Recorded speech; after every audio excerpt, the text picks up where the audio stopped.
Mayo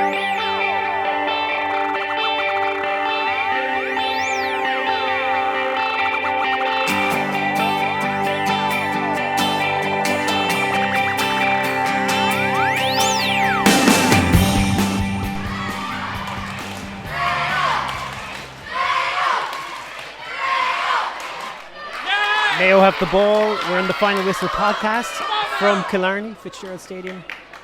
It's 8 points apiece in the National Football League clash between the Mayo ladies and the Kerry ladies. This is the Final Whistle podcast. I'm Rob Murphy, and it is 8 points apiece that it finishes. Mayo pick up a valuable point in a real battle here in the closing stages. Sinéad Walsh with a wonderful score. Lisa Cafferty, the star of those closing stages, made that score, and Mayo deserved that point, I think, despite the fact that Kerry had long periods of dominance in that second half and maybe a bit in the first half too. It's great character from Mayo. Delighted to say, making his debut on the Mayo Football Podcast, the current Sligo ladies manager, former Knockmore manager as well, Cormac Reape. You're very welcome along. It's good to be here. Good to be here. I mean, you've watched this with interest. You're part of the under-14 development squad as well, and they were playing Kerry beforehand, and I'm told had a great game and a great performance, a good win.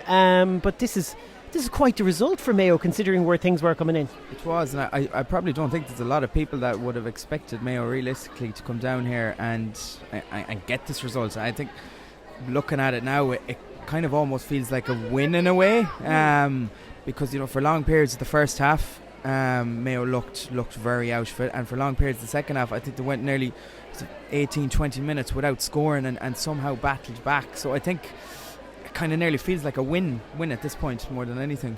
Murherta came on at a period in the second half when Kerry were well on top. She kicked a free, and I think all of us felt this isn't looking good now. Kerry had two clear-cut goal chances. Laura Brennan with a brilliant save on the second of them. It really was looking like it was Kerry figuring out a way after a poor first half, but somehow Mayo hung in there. Yeah, it was, and I think a couple of them things probably have to go down to maybe Kerry's shooting was a bit wayward today. Now, they didn't, I think Mayo still kicked more wides than them, but there was a lot, their execution up front probably wasn't Kerry-like, as I'd say.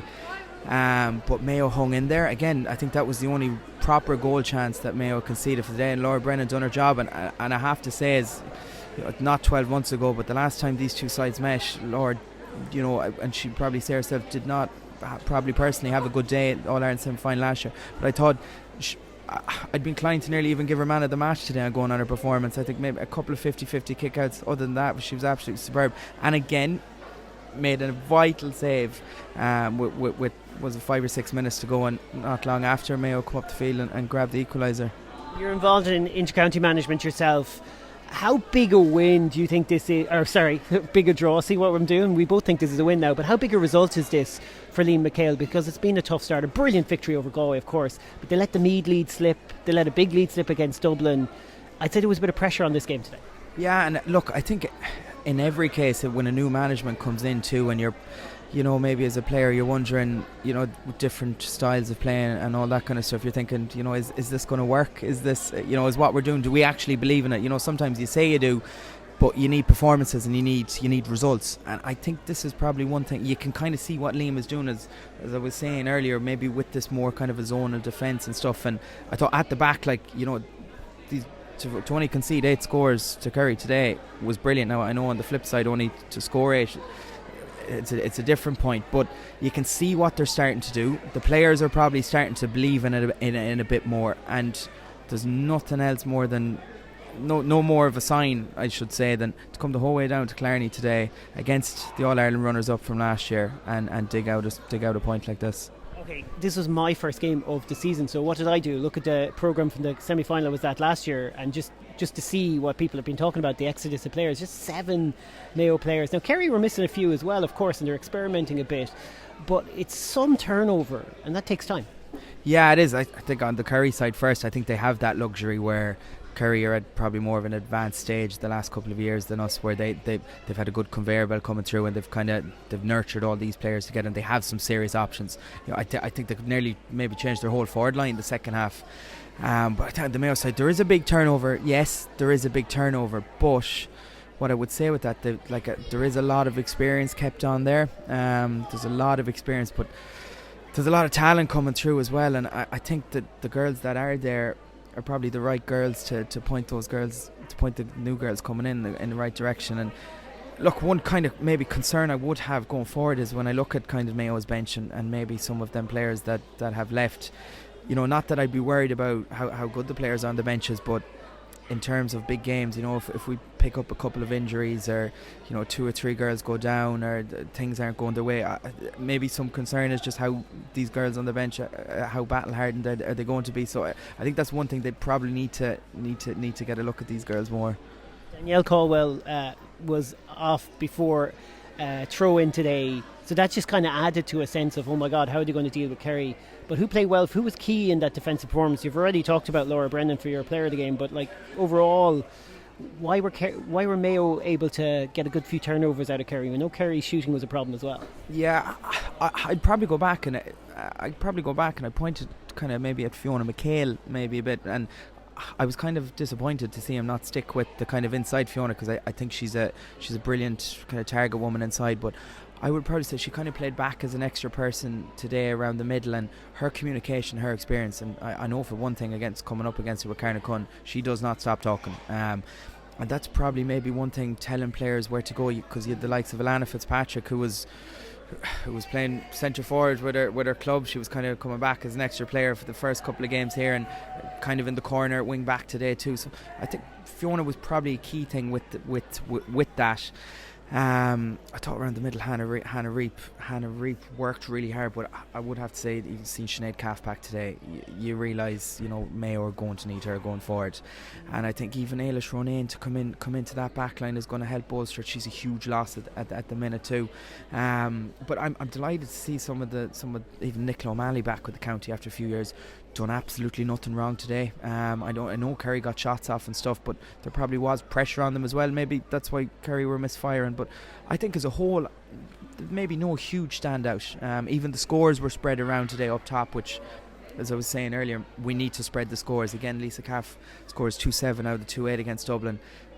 Not necessarily a good thing either, because we have to get scores. And it was good to see Sinead Walsh coming back to herself today and getting back to the Sinead Walsh that I think a lot of people in the county knows what Sinead Walsh is about as a footballer. Maybe is it a bit of confidence and getting that back up, but I'm delighted that she kicked the equaliser today. I'm absolutely delighted for her, and I think it's brilliant for her. It's a brilliant score too, because it was like Kerry did a tactical foul on the 45 thinking it's safe enough to foul here, but Mayo took the free quick. Didn't see who took the free actually.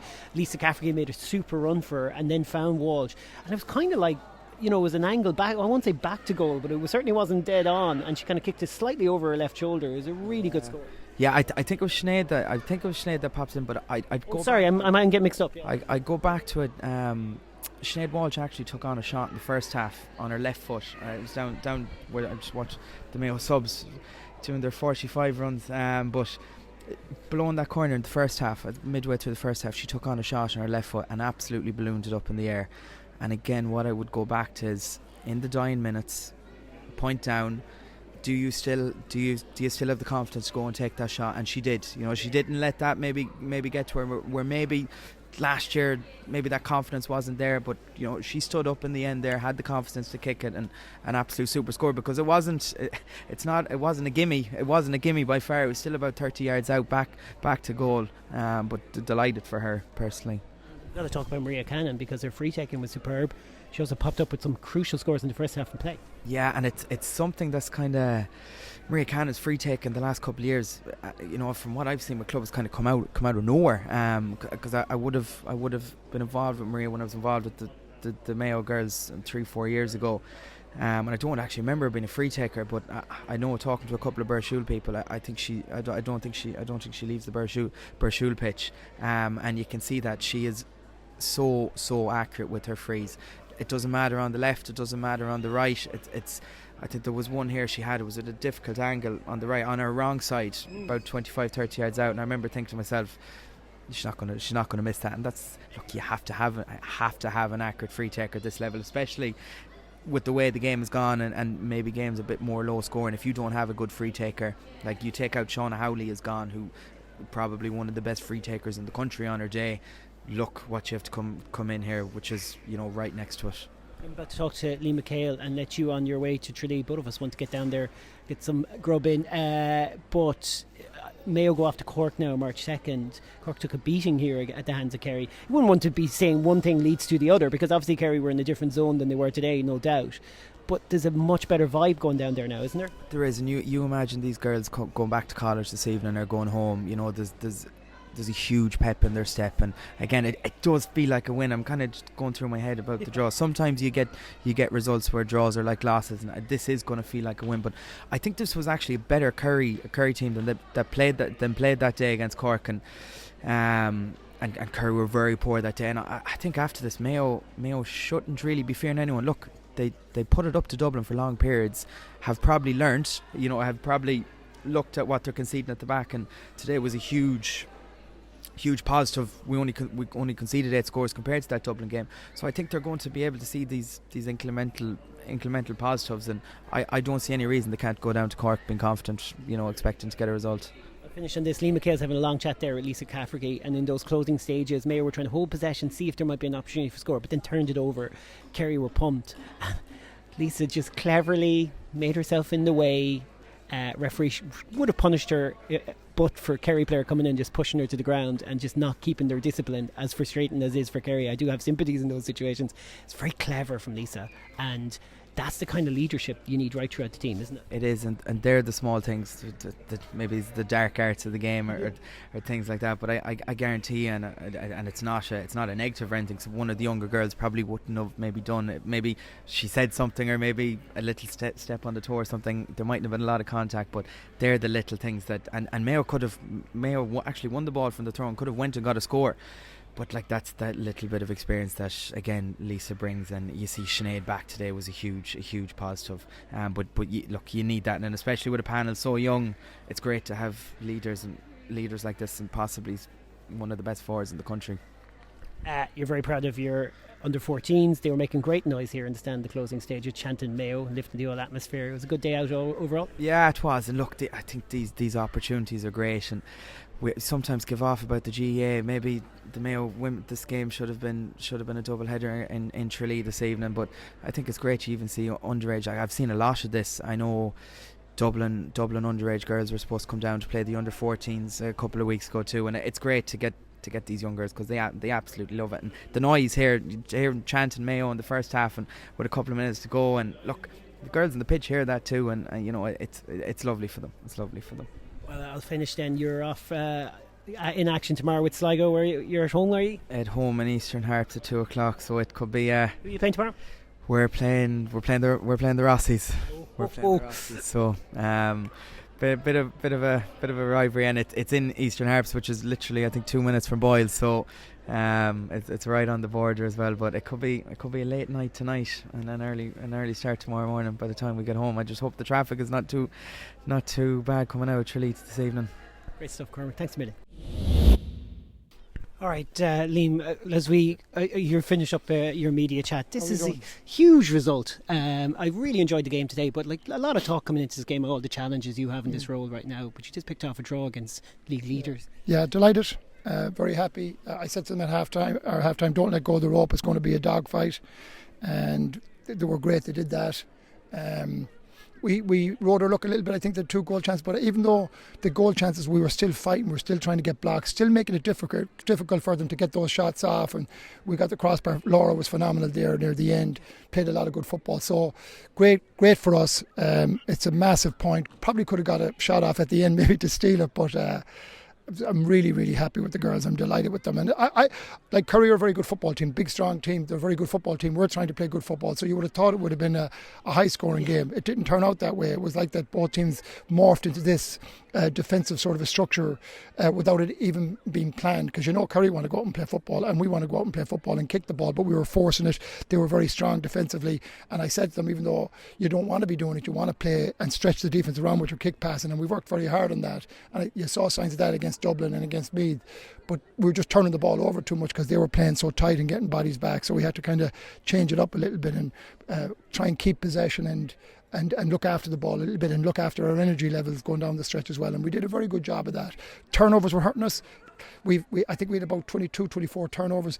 About 10 of them were not good turnovers. Like we're not under any pressure and we're coughing up the ball. And against the good teams, you won't get away with that. And that's something we're going to really work hard on to get right. I was really impressed with how the team figured out that they had a shot in those closing stages and calmly carved out a brilliant 3-point comeback. That was super stuff. Even the last free, the short free, and just creating that super score for Walsh. They're brilliant. They're application and the way they apply themselves, their body language is fantastic. And when you're like that, good things will happen.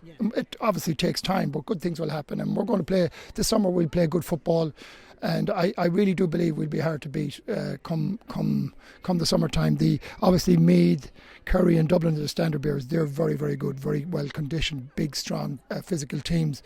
But we believe that we're in the chasing pack and that we're not a million miles away. So that gives us energy, it gives us enthusiasm, it gives us confidence and belief that we can go and challenge as long as we keep applying ourselves properly and keep trying to get better. You talked about defensively today. Danielle Caldwell, as you mentioned earlier, just had a tough week a couple of weeks ago, and she went through a car accident. Thankfully everything's okay, and she's going to be back soon enough. But that's a young defence you had out there. That's a keeper, Laura Brennan, who's everyone feels a huge talent. Had a tough game in the semi-final last year. Today will stand to her, won't it? Yeah, she was brilliant today, and she's a brilliant girl, and she's a big, tall presence there.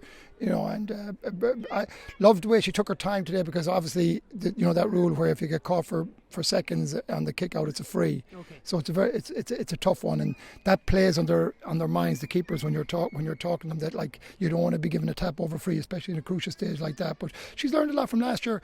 She was very upset about what happened last year. She rang me and said, I need a break.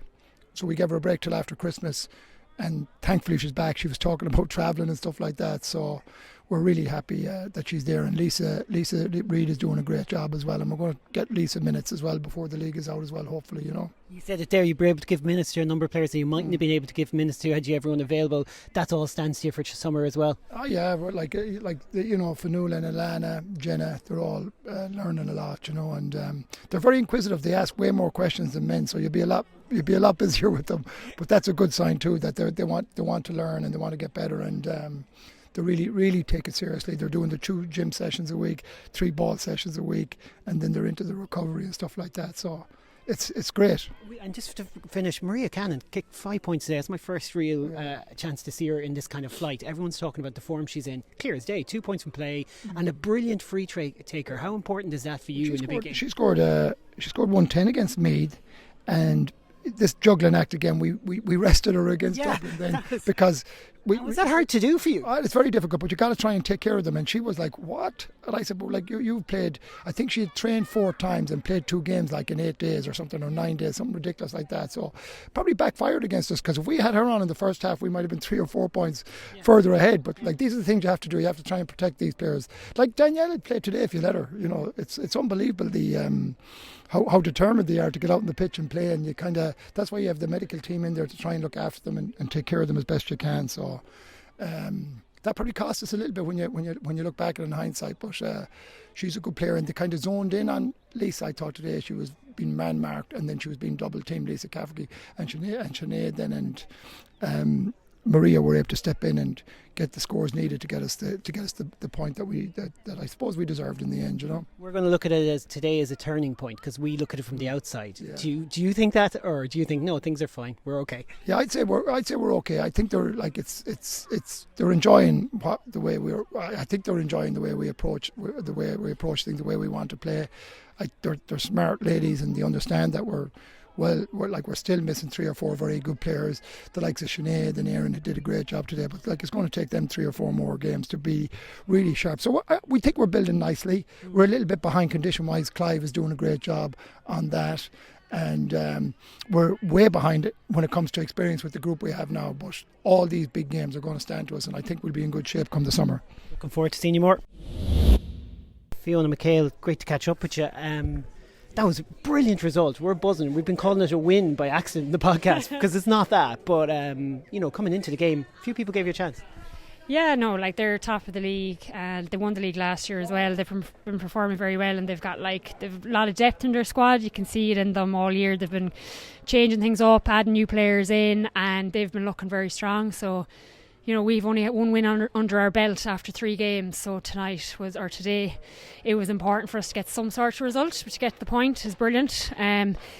Especially now this year 2 teams are going down, so kind of just gives us that little bit of security blanket going into Cork in 2 weeks' time.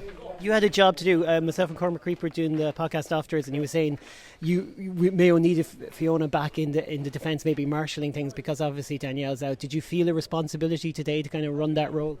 No, not really. Like you just play wherever you're put. I played there a couple of years ago, so it's not as much fun now in defence as it is in attack. I've been playing attack the last few games, and it's put back into defence today. So I think it's a little bit more stressful back there, but you're given a job and you just do it. And the girls are brilliant. Laura Brennan was immense in goal today. You have to commend her for. I think she made 3 unbelievable stops, and the girls really rallied in second half. So you're just in there doing your job, but as I said, it's not as enjoyable anyway. We were talking myself and Liam there about Laura last year. It's going to be tough. She didn't have the best of days in that semi-final from her perspective.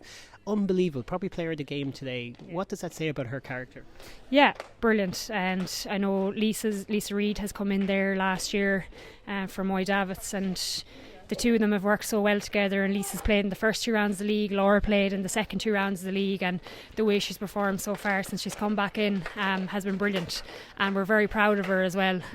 The way she played today, you'd have to be delighted for her. What about this group then? It's much change. There's only 7 players started today that started that semi-final last year. You've seen this before yourself. This happens in Mayo panels, but what's developing, do you think? What more can we expect from this group? Yeah, like a lot of people are saying, it's a completely new squad. I wouldn't say that myself. I think we've lost 10 players from last year's squad. We had an extremely strong squad last year, and there was a lot of rotation. And this year, we've 20 players there that played last year have some amazing experience over the last 3 years under Michael Moyles. And we've brought in a few new players this year. You saw Alana Fitzpatrick; she's played in the last few league games, and how well she's played. Hannah Reape is really stepping up there in midfield, and you saw Erin Murray there. She came back from injury today, and she started. And had a really, really strong performance in the first half. So it's just really about bringing new players in, giving them experience, and blending them into the type of squad that we've had over the last number of years. And then you have players that aren't so new but still young. Sinead Walsh doing the needful right at the end. You probably don't want the ball in too many other players' hands because she just had the confidence to make that happen. Yeah, I was kind of coming towards her, and I was nearly looking for a little pass and half thinking, I don't actually want this, go yourself. But yeah, the right person to get the ball there at the end. Like, scores are at a premium today on our side, and I think the forwards found it hard to get space. Potentially it was probably because maybe our transition wasn't as good and we weren't getting the ball in quickly, and it was just very tight to get scores. But she did very well there to find that little pocket of space near the end, because I think it was 8 points at the end each. But yeah, she did well to find that. You'll need more than 8 points in any other game going forward, but it's funny how games play out, because that was a real battle. Now down to Cork, you'll get a lot of confidence from this, won't you? Yeah, like we only scored 8 points, but I don't know how many actual scoring chances we got if you compare it to the amount of scoring chances Kerry got. Yeah, I think they hit the crossbar a couple of times, they hit the post as well, and they hit some uncharacteristic wides as well that they probably wouldn't miss come championship or come towards the end of the league. But at the same time, I think the pressure was good from our defence. I thought we were quite organised at times, so we'll take that, but we'll have to look back and see, where did they open us up for those shots that they got. But it's just all about improving every game. You have new players in every day. We're obviously learning under the style of play that Liam wants us to play and the lads, so it's just about developing, and we can't be too impatient either. We just need to learn from every game. Beside the Mayo under 14 girls, they were chanting away there in the second half. I don't know if you heard them, but there was a nice group of Mayo fans down heading up to Trelina. Yeah, like personally, it's probably disappointing enough, the crowd that we got. I'm just being honest about it. Like, the crowd that we got, considering the men are playing tonight, it's obviously not ideal for fans, considering Tralee is obviously closer to Mayo than Killarney. They'd have to go south to go back, and the times weren't great. We were, as players, we'd be really hoping for double headers. Just chatting to some of the Kerry people after, and they were saying, I think it's because, from their point of view, is because I think Tralee is the only one that has lights, and there's only 2 dressing rooms. I think that was the reason, but looking back on our last 2 games, we played Dublin 2 weeks ago.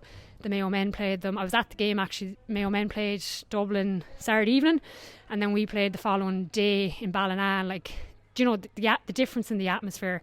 Like, the atmosphere in McHale Park that night was unbelievable for the men's game, and you just be kind of envious of the kind of atmosphere that they create. And you're thinking, we're really trying to promote the women's game at the moment. You see the little lad. It's all about getting people to games. But when these double headers aren't being, like, they're being facilitated because they're, like, our Galway game, our Dublin game and our Kerry game have all been set. They're all matching up. So somebody nationally is facilitating these by having them on the same weekend. But then there's someone stopping them then from actually happening. And again, it's a Mayo home game, a Galway home game, a Kerry home game. So there's a breakdown happening somewhere along the way. I don't know, is it all the one reason or is it different reasons? But like, we want to see double headers. They were our only 3 opportunities to have double headers and get more people to games. You're only going to create a fan base by getting people there, and they have to see the games then to actually follow the team, if that makes sense. So from our point of view, it is disappointing. We don't mind. We'll play with nobody watching us. We don't care. But if you want to grow the game and promote it, you have to start trying to come up with ways, some sort of strategy that's going to get people to games, because this was an ideal opportunity and it didn't happen. It's really disappointing.